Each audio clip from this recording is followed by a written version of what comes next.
RAISE grant is going to help us take a project that would have taken decades to complete and condenses that time frame down to a handful of years.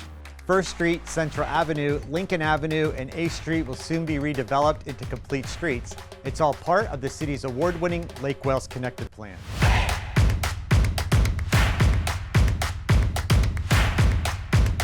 The City of Lake Wales was awarded a $22.9 million grant to fund the redevelopment of 4 road segments in historic downtown Lake Wales.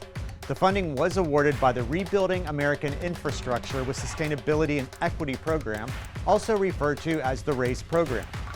The plan comprises a road diet, separated cycle track, expanded ADA accessible sidewalks, safety enhancements at sidewalks and railroad crossings, increased shade tree canopy cover and rain gardens, lighting, and underground high-speed fiber.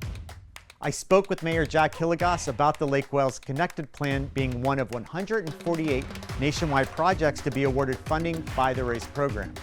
Well, obviously it's a great honor. We're grateful for it. It speaks highly of the City of Lake Wales. I think the people that make these decisions see the value of this location. And it also speaks highly of the staff of the City of Lake Wales and the work that's been done here. They saw the investment that we've made and how serious we are about improving the city, and I think that that's what generated the rewards.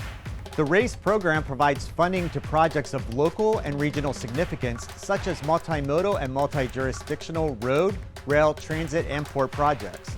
Other projects within the Lake Wales Connected Plan include the recently completed 3,000-foot multi-use Park Avenue connector trail that connects Lake Wales Park to downtown, and construction of an $18.5 million revitalization project on Park Avenue scheduled to be completed this year.